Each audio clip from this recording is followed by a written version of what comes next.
Thank you very much, Michelle, and congratulations, King and Debus, and my great pleasure in following Peter and Fitz, and congratulations to you, Tachi, an honor well deserved.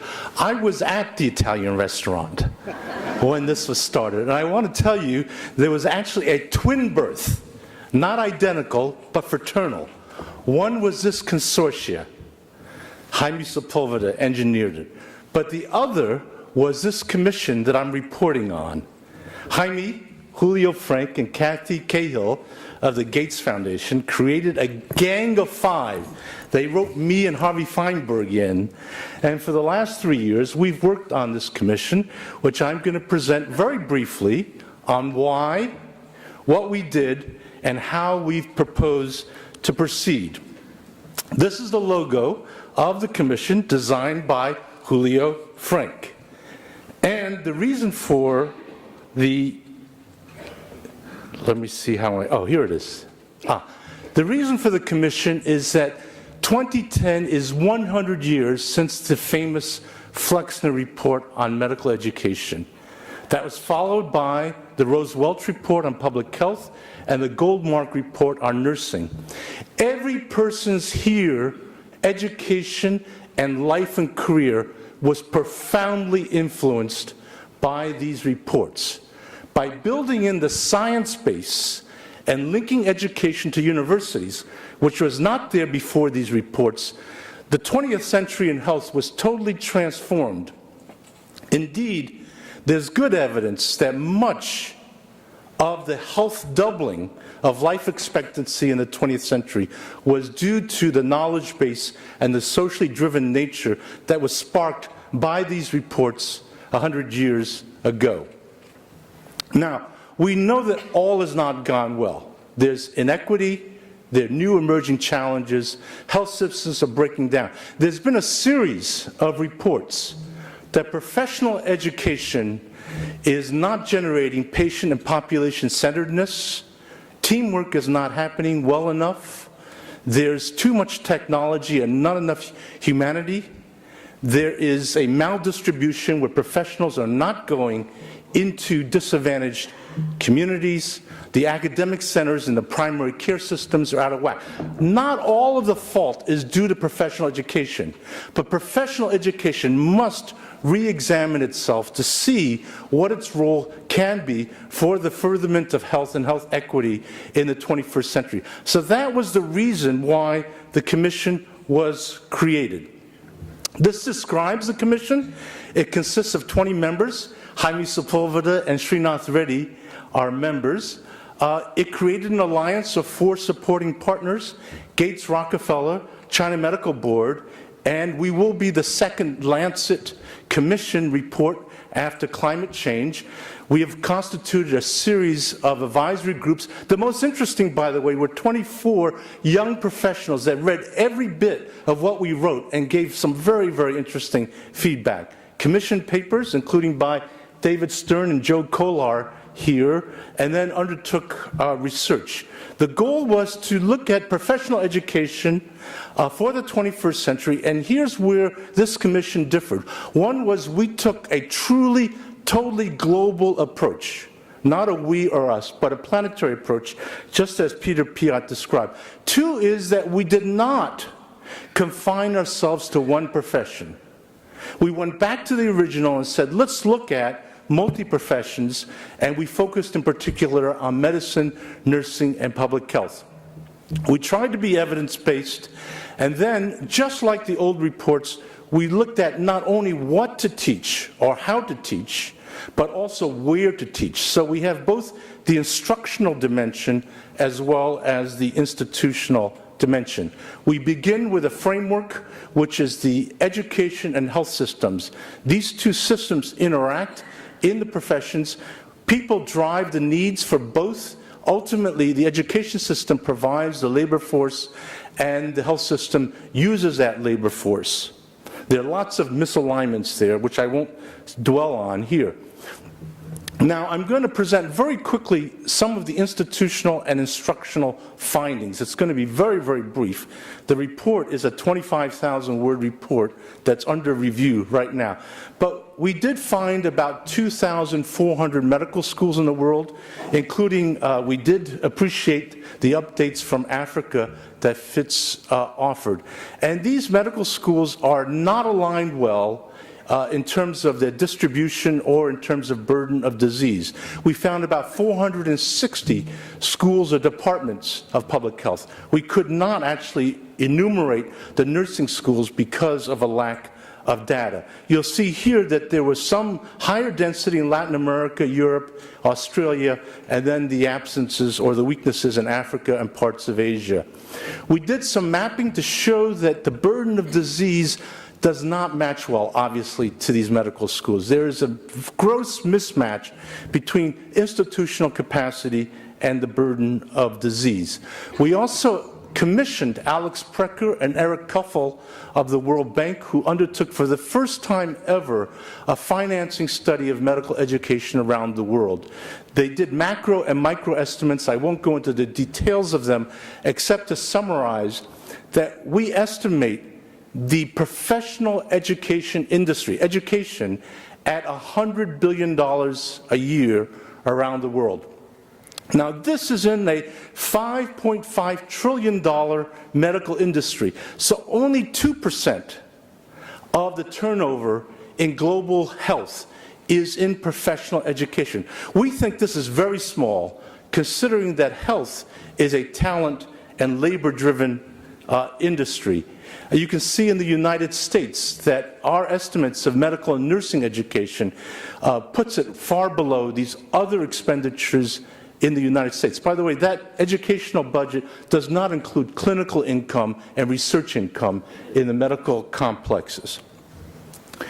In instruction, we looked at admissions to curriculum, to pedagogy, to graduating into the professions. I'm just going to highlight that Joe Kolar's diagram here, that all too much the education has been curriculum-driven rather than the needs-driven curriculum. So we very much endorse the competency-based approach that Joe has proposed, which is that the needs of society and the health system must determine what kinds of competencies, which then in turn shapes the curriculum and causes the assessment. We looked at both curriculum and instruction from a global perspective, and just for the sake of highlighting the differences, let me show two diagrams of the workforce. On the left is the wealthiest country, and on the right is the lowest income country. Now, there are 200 countries in the world. The per capita income between the countries, the richest and the poorest, is 100-fold. But the healthcare expenditure between the richest and the poorest is 1,000-fold in dollars. So you obviously will have very, very different national healthcare and workforce structures. In the rich countries, the Institute of Medicine, the Macy Foundation, they're all concerned about the lack of teamwork. So you get this very high interest in interprofessional education. But in most of the poorest countries, the concern is trans-professional education. How do professionals work with all of the other workers that are the mainstay of the primary care system? These provide very different emphasis. Let me give you the existing situation. This comes from Nigel Crisp's book, The Global Health, Turning the World Upside Down. He basically says this is the current imbalanced exchange. We send ideas, we send money from the rich countries and from our rich universities to that very small apex of professionals in the poorest countries. Meanwhile, as Fitz has indicated, we drain the top of that pyramid down to the lower part of the professional cadres in the rich countries. The United States, for example, gives I think visa preferences for those who go back into the backward areas. So that's an example of the current situation. Nigel argues that there ought to be much more mutual sharing, and two ideas emerged. One is What about sending faculty and young people from rich countries to train and build capacity across the trans-professional educational system so that the poorer countries have a cohesive health system? And vice versa. Given that poor countries are resource constrained, they are in some ways much more innovative and much more adaptive than rich countries. So what about taking ideas and learning from the poor countries to rich countries? I personally began my career with oral rehydration. Oral rehydration would never have been invented in the United States because we had plenty of intravenous fluids. But if you go out to Bangladesh villages, there is no intravenous fluid, and the whole innovation on oral rehydration came from that impetus. That same kind of innovation and learning could take place in many other fields as it is right now. I'm sure, for example, in the treatment with tuberculosis and HIV. Let me conclude. We believe we are at the cusp of a third reform in professional education. Flexner ushered in the scientific-based reform and put us into the universities. In the mid-20th century, there was the problem-based reform pioneered at McMaster, Western Reserve, Newcastle, and also the building of the academic centers. We believe that we should be moving to now, for the 21st century, a systems-based reform. All of the problems I spoke about in professional education relate to the breakdown of systems, and we believe that should be driven by competencies, and it should include local and global perspectives, and it should combine the health and educational systems. Here is the vision of the Commission. It is the twin of transformative learning and interdependence in education for global equity in health. What do we mean by transformative learning? There are three stages: informative, formative, and transformative. Informative, you have the knowledge. Formative, you have the values. Informative, you're an expert. Formative, you're a professional imbued with values. Transformative means that you have the leadership capacity to be a change agent, to grapple with and change and develop and lead the healthcare system. Interdependence in the global era. What do we mean? Three elements. The first is that education and health are inextricably linked. We in health depend on education, but we don't recognize it enough. These have to be brought together, especially at the country level. The second is no institution stands alone in today's world. Peter Piot presented it very nicely. It is connectivity. It is networking, consortia formation. It strengthens each and every individual institution. And the third in interdependence is that institutions must move from inward-looking, preoccupied with our problems, to outward-looking and harnessing the power of global knowledge and resource flows, all for promoting equity. I'll conclude with this brief summary of our recommendations. I won't go into them in detail.